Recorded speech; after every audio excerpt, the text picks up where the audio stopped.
Vamos a hablar ahora de la presentación de un libro que se va a realizar hoy en el Colegio de Abogados. Es el libro Tradición y Modernidad en la Arquitectura del Mantaro.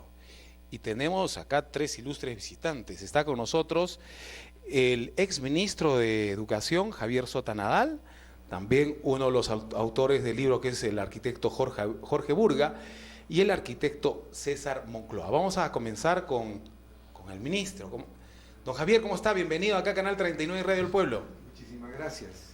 Muy bien, ¿ha podido ver esta especie de convulsión que he mencionado yo al inicio del programa, no? ¿O cuando usted ha venido acá al canal todo estaba tranquilo? Todo estaba tranquilo, pero parece que la ciudad es el espacio de la protesta. Que es válida, ¿no? Pero creo que debería haber espacios, porque evidentemente pues no se respeta el derecho de otras personas, ¿no? Definitivamente concuerdo con tu malestar diplomático que has presentado, concuerdo plenamente, porque claro, el derecho de uno termina donde comienza el derecho de los demás. Sí, pues lamentablemente, imagínense qué pasaría si hoy hay una emergencia donde tienen que trasladarse ambulancias o bomberos, ¿no? Entonces ahí viene el problema. Arquitecto, hoy es la presentación de este libro Tradición y Modernidad en la Arquitectura del Mantaro. No sé si nos puede hablar algo al respecto de este libro. Sí, estando los autores acá, que creo que con mayor profundidad y detalle pueden hablar del libro. Sin embargo, yo como lector y como comentador de la noche puedo decirte que es un libro muy importante, porque refiere a la necesidad absoluta que tenemos de ver el territorio y su ciudad, su tradición, su identidad, su racionalidad. Entonces este es un libro que al lector lo hace entender el Valle del Mantaro, no solamente en sus aspectos históricos, sino en su realidad física, en su realidad geográfica, en su realidad cultural. ¿Por qué es importante el libro? Porque como decían o van a decir los autores, creo que debería haber un libro por cada valle, por cada región, que dé cuenta de sus particularidades, de sus retos, de sus potencialidades en la dimensión cultural, histórica, arquitectónica, urbana. Es una suerte de metodología abierta a poder explicar el territorio. Y creo que Arequipa debe tener ciertamente textos que tú seguramente conoces al respecto, claro, ¿no? Porque hay académicos e intelectuales arequipeños importantes. Pero este libro tiene la virtud de que conjuga todos estos elementos en un solo discurso. Es decir, la historia, la tradición, la identidad, la modernidad, los retos que hay, las posibilidades que tiene el territorio. Eso es lo que podría adelantar y que voy a desarrollar en la presentación del libro a la noche. Muy bien, ahora vamos a conversar con uno de los autores del libro, que es el arquitecto Jorge Burga. ¿Cómo está? Bienvenido. Muchas gracias. Bueno, yo le decía a don Javier Sota Nadal que me haga alguna referencia al libro, y como él dice, mejor que sean los que han escrito el libro. ¿Qué nos podría decir usted con respecto a este libro que tengo en manos y me parece muy interesante? Lo voy a contradecir porque en realidad a veces uno se mete tanto en una cosa y en la elaboración de esa cosa que alguien que está afuera a veces tiene una mirada más fresca y interesante, y sobre todo la trascendencia que puede tener este libro a nivel nacional. Nosotros lo hicimos con mucho cariño, preocupados, interesados por la cantidad de pueblos maravillosos que hay en ese Valle del Mantaro, así como los hay acá también, por supuesto. Y que resultó que, o sea, no solamente encontramos la tradición, lo vernáculo, lo que buscábamos, ¿no? Sino también lo moderno, cómo venía justamente, digamos, corrompiendo y enfrentándose a lo vernáculo y por último sometiéndolo y haciéndolo desaparecer.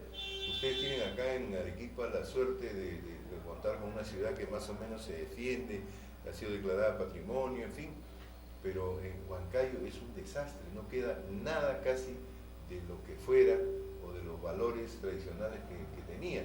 Ha sido arrasado por la chicha, por una modernidad pues más o menos entendida, popularmente entendida.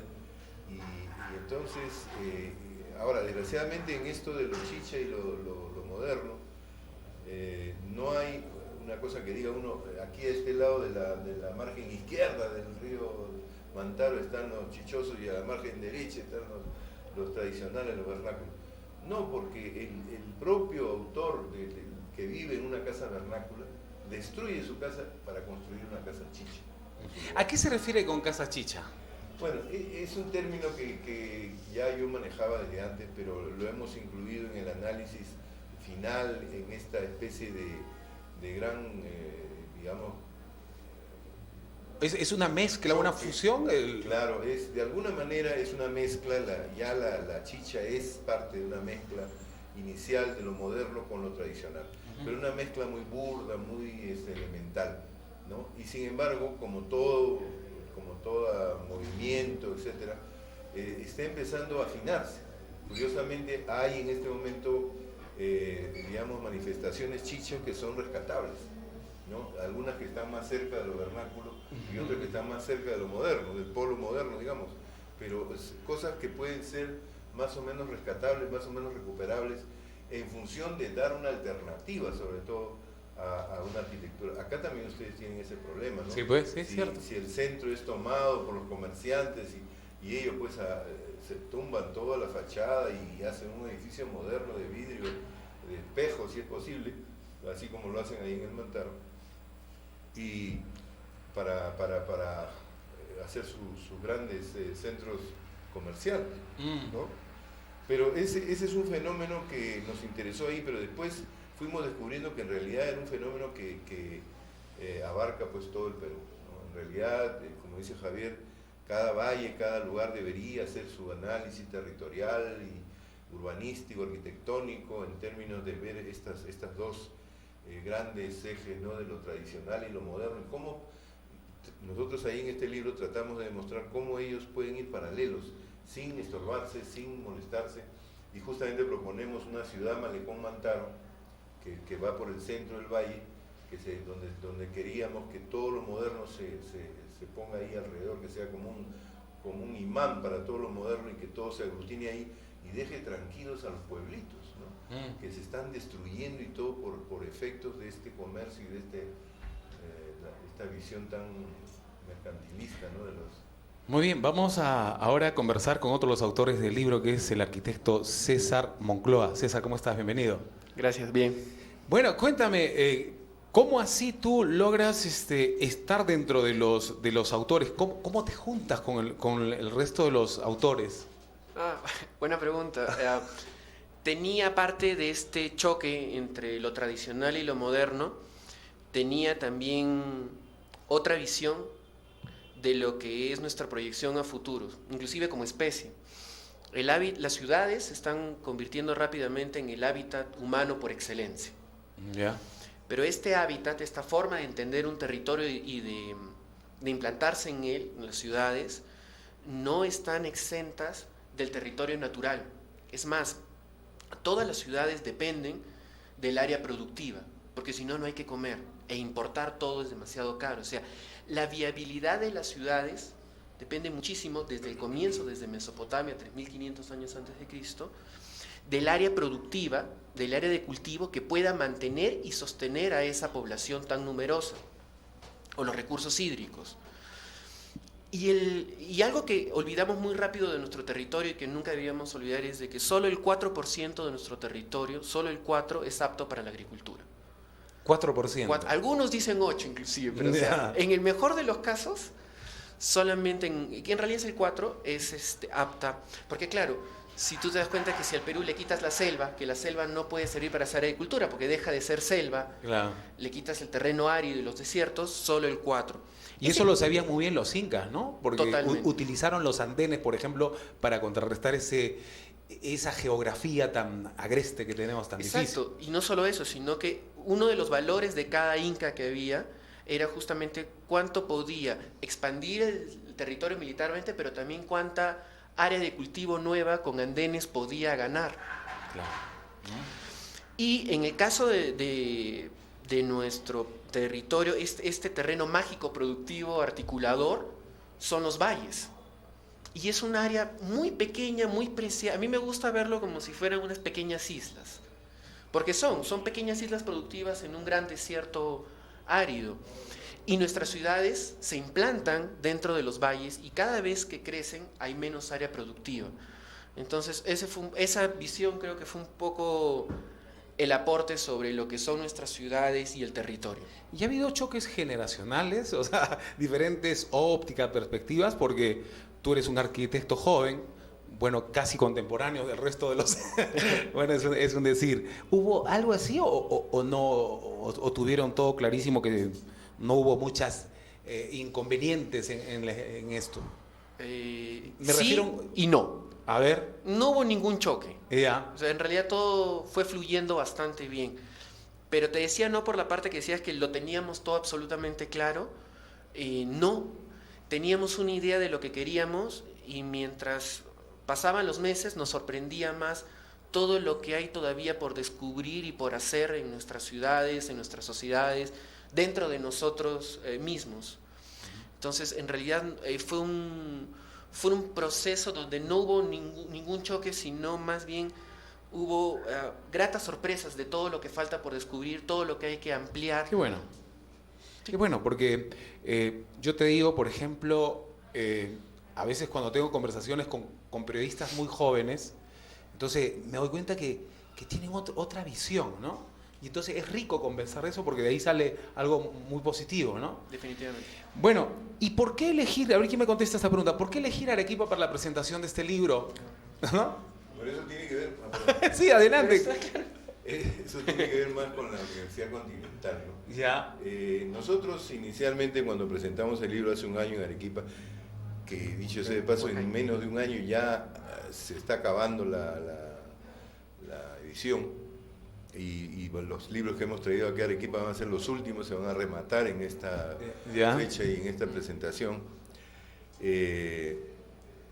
Nosotros no teníamos idea todavía, primero de que iba a ser tan rápido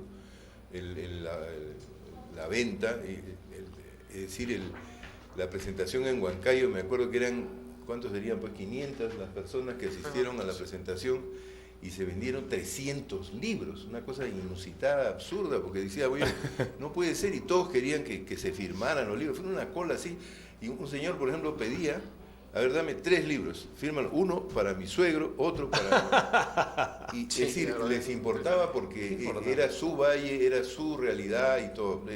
Descontado eso, en realidad el libro también se quería presentar en Piura, aquí en Arequipa, etcétera, pero diversas circunstancias fueron demorando estas presentaciones y pasó casi un año y estamos recién presentándolo acá en Arequipa. Entonces cuando ya está pues el libro o la edición esta por lo menos ya acabándose, ¿no? Si queremos presentarlo por ejemplo en Piura, que también estamos haciendo las coordinaciones después, vamos a tener que estar ya a esperar a la segunda edición, ¿no? Robándome un poco la pregunta que veo aquí en el libro para que un poco los arequipeños que son un tanto regionalistas entiendan cuál es la importancia del Valle del Mantaro en el territorio nacional. Bueno, la importancia, primero es uno de los valles más grandes que hay en todo el territorio nacional. Es un valle privilegiado porque tiene una altitud muy particular y en esa altitud una extensión realmente importante. Sí, hay una página donde se hace una comparación, fíjate, ayúdale a encontrar. A ver. De todos los valles importantes que hay en el Perú y vemos que el Valle del Mantaro es una cosa impresionante, ¿no? En comparación casi con todo el espacio que rodea al lago Titicaca, ¿no? Que ya es claro, mucho más grande y tampoco es un valle, ¿no? Pero bueno, entonces primero es su extensión.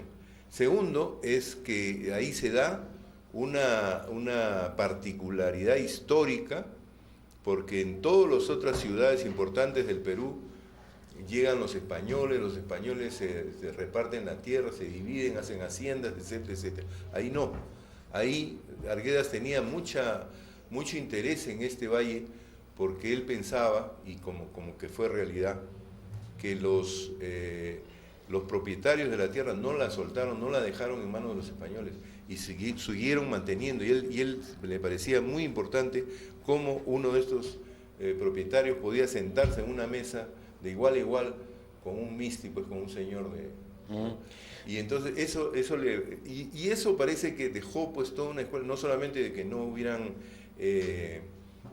¿cómo se llama?, haciendas en el valle, sino más bien las haciendas se terminan yendo a las alturas, a ser ganaderas, a tener los peores lugares, y los mejores lugares se quedan en manos de los digamos, tanto campesinos como arrendatarios, propietarios, en fin, hay una serie de categorías, pero que están en el valle. Entonces, eso desarrolla curiosamente, culturalmente, una riqueza en los pueblos.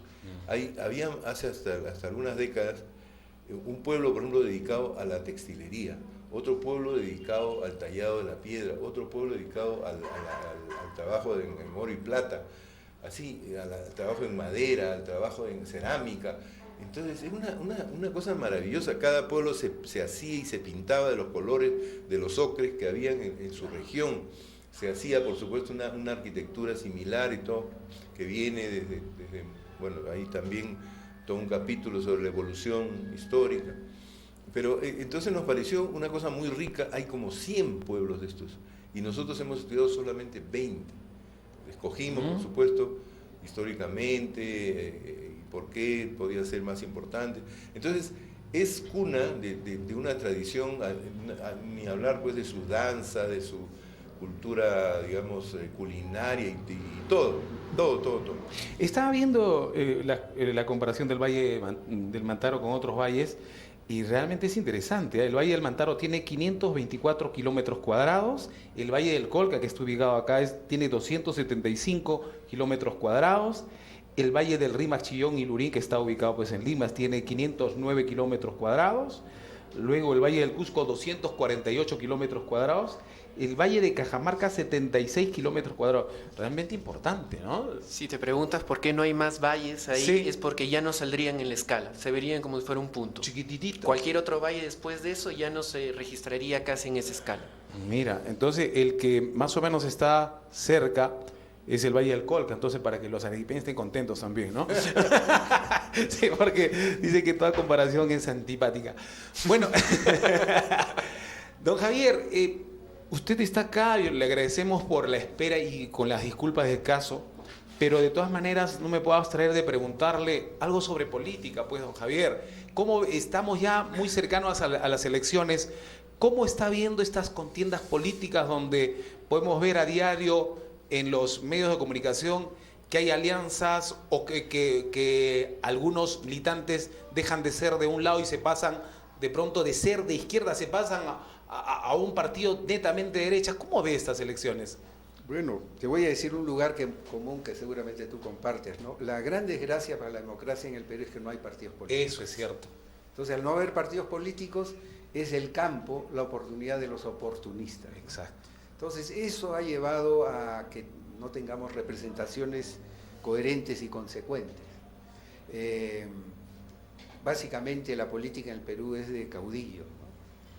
Entonces, sin embargo, yo creo que la democracia sí está sentada en el pueblo. Creo que un retroceso en ese sentido sería imposible, ¿no? Estaremos con visiones tanto, digamos, no tan claras, tendremos distintas opciones políticas, pero la democracia es un valor. Y de otro lado, también está claro que es necesario un desarrollo económico, pero con inclusión, todos los partidos. Otro aspecto positivo es que la educación ya está en la agenda social, en la agenda política, y todas las regiones reclaman. O sea, hay una serie de aspectos positivos en la política actual. Yo no quiero ser negativo, pero sí me gustaría a mí que las nuevas generaciones, a mí ya no me toca, pudieran construir partidos políticos que tuvieran programas claros y sobre todo clases políticas respetables. Totalmente de acuerdo. El gobierno, señor Ollantumala, siempre dice que ha sido exitoso en educación. ¿Usted comparte esto con él? Yo creo que no es diplomática mi respuesta. Yo creo que desde hace 15 años estamos mejorando. Ya. Porque si tú simplemente aplicas el orden de inversión del presupuesto público en educación, vas a ver que ha sido creciente. Segundo lugar, creo que con las críticas que puede haber dentro del magisterio, la ley de carrera pública magisterial es una buena ley, porque tiene dos aspectos, como tú sabes. Uno es la capacitación y la calificación y los exámenes que se tienen que tomar a quienes tienen a cargo la tripulación, o mejor dicho, el pasaje más importante del país, que son nuestros niños y nuestras niñas. Cierto. Y de otro lado, el nivel remunerativo. Eso parece que no se está cumpliendo como se debería cumplir. Pero ahora el maestro gana más en soles constantes que hace 15 años. Finalmente, hay la nueva ley universitaria, que creo que es una excelente ley. Solamente planteo un elemento importante. Tú debes estar vinculado a la universidad, pero ¿quiénes elegían al rector antes? 60 asambleístas. En un país donde donde la política había sido desterrada. Sendero eliminó la política en las universidades. Entonces estos 60 o 70 o 100 asambleístas eran seducidos. Ahora, tú lo debes saber, pero si los que nos están escuchando no lo saben, con mucho gusto les digo, ahora el rector lo elige toda la comunidad universitaria. Entonces se puede seducir con malas artes a 70, 80 asambleístas, pero no se puede seducir a 25.000 estudiantes, a 2.000 profesores. No se puede. Entonces, ahora hay la oportunidad de que se elijan rectores que tengan un programa académico importante, que tengan una trayectoria académica y no se elija a meros operadores políticos, ¿no? Muchísimas gracias, es un honor haberlos tenido a los tres acá. Y la presentación del libro es hoy, ¿a qué hora? 7:30. 7:30 en el Colegio de Abogados. Correcto. Muy bien. Muchas gracias a la Universidad Continental también, Carlita, por habernos traído a estos ilustres visitantes, Jorge Burga, César Moncloa y Javier Sotanadal, exministro de Educación. Muchísimas gracias y éxitos, que ya lo tiene, ¿no? Como decía, que normalmente a veces no hay mucha costumbre de comprar libros, pero como nos mencionaba el arquitecto, inclusive compraban 2 y 3 para el suegro, para todo, y eso es muy bueno, ¿no? Sí. Muchas gracias. ¿Ah? Gracias. Muy Nunca amable. me había pasado. Gracias. Vamos a una pausa, regresamos. Gracias.